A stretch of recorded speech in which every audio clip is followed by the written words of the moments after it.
Hey, we're gonna do Project Euler problem 15 here, lattice paths. So starting in the top left corner of a 2x2 grid and only being able to move to the right and down, right or down, there are exactly 6 routes to the bottom right corner. So, you know, you got all the way right, all the way down. You got 1, 2, 3, 4, 5, 6. Okay. How many such routes are there through a 20x20 grid? So this is basically asking you how many ways can you get from top left to bottom right, a given number of squares, of grid squares. And one way to think about this that I'm gonna do is I'll show you paint here. There's a couple different ways to do it, but I'm just gonna say if you look at it closely and you study it a bit, you'll see that to get to any bottom right portion of this, if you're only able to move right or down, then all the ways to get to the bottom right are a summation or a combination of all the ways to get to the square above it and to the square to the left of it. And you'll see this is true because even though there's 6 ways to get to the bottom right, you're just adding up all the other ways to get basically to the areas to the left and the top. So if we have like one route here and the other route here, 2, and the other route here, 3, if you get to the bottom right of this square, like at this point, and you have 3 in here. And to get to the bottom right of this, you have 1 and 2 and 3. And this one is also, there's 3 ways to get. So if you have 3 ways in both of these and you add them up, you'll get 6 for this bottom right square. And that's true when you expand it, you know, however long.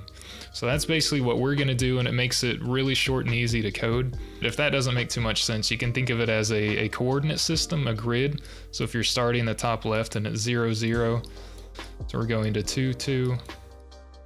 There's 6 ways to get there, but basically if we go to from 0, 0 over here, 0, 0 going to coordinate 2, 1, now we have to move from 0 to 2. That'll be 2 kind of 2 minus 0 is 2. You have to do 2 movements here, and 0 to 1 you have to do 1 movement here, and together that makes 3. And then the same to go down here. Instead of 2, 1 it would be 1, 2. And you'd still have to move 3 times to get there, but if you add up those, then it's 6 times total to get to the end. That's a different way of thinking about the same thing. But really, we're just gonna be adding up, which is 3, and how to get here, which is 3, add them up, and it'll equal 6. But yeah, I'll get to the coding now that hopefully that made sense. Okay, so we'll get to the coding now. I just wrote the little thing here because I haven't been writing comments yet really very much, and I need to do that more so that I can find exactly which ones are which when I upload them to GitHub later, what have you. But we're just gonna use the standard IO header, of course.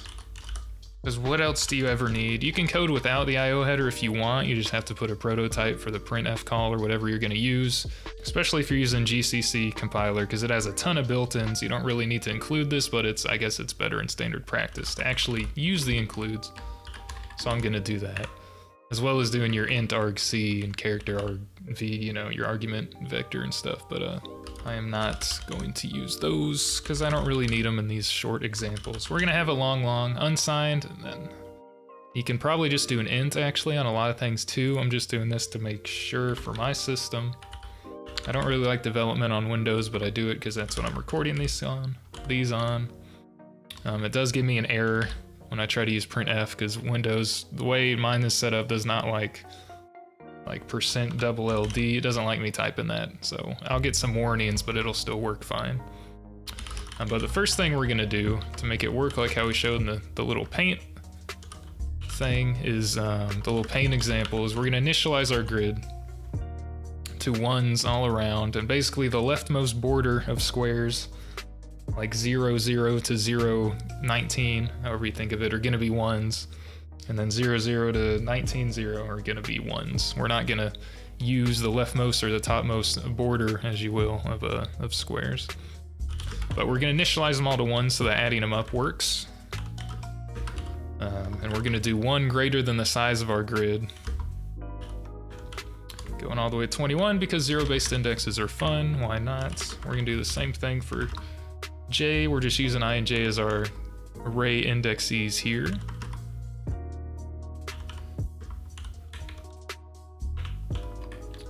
And after we got those all sorted, we're just gonna set the current value of our grid that we've indexed into. We're gonna set it to 1, initialize everything to 1, so that initially if we only have 1 square, To go to the bottom right, there's only going to be, you're going from 0, 0 to 1, 1. There's only 2 ways to get there, and 1 plus 1 will be 2, and it'll work. So after we initialize it all to 1 to actually do the thing, I'm just gonna say,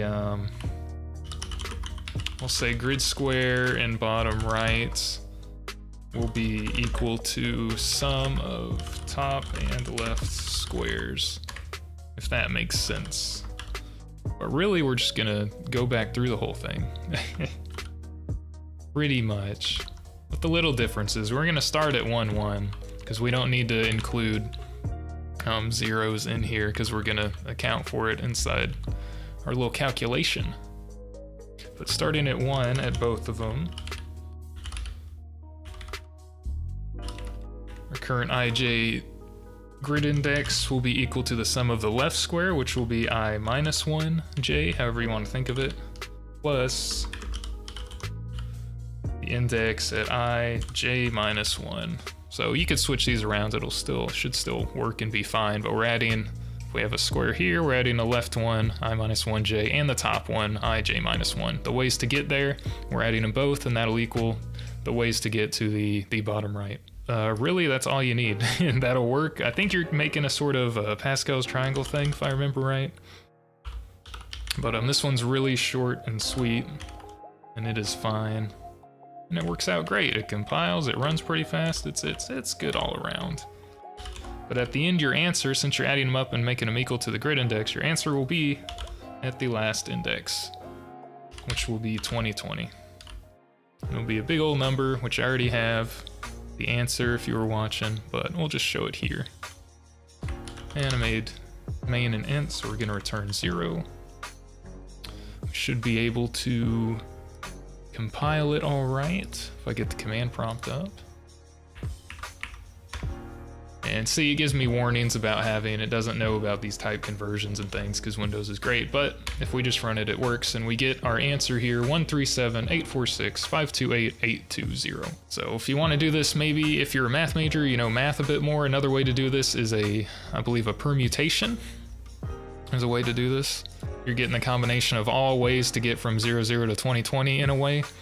And to do that, you can think of it as 40 factorial over 20 factorial times 20 factorial, or I guess 20 factorial squared. I don't know, but that'll give you the combination of all ways to get from 0, 0 to 2020 in the coordinate system pretty much. And that'll give you the same answer. If you go to like put in your calculator, Wolfram Alpha or something, it'll show you. It'll equal the same thing, but that's a shorter math way to do it. But I'm not good at math, so I went this long-winded explanation. But yeah, it's a really, really small C program. It works, it's great. So hopefully you understood it. Hope you all enjoyed. Next time we will deal with problem 16, which is power digit sum. So we'll see how that goes then. But thank you all for watching. I will see you on the next one.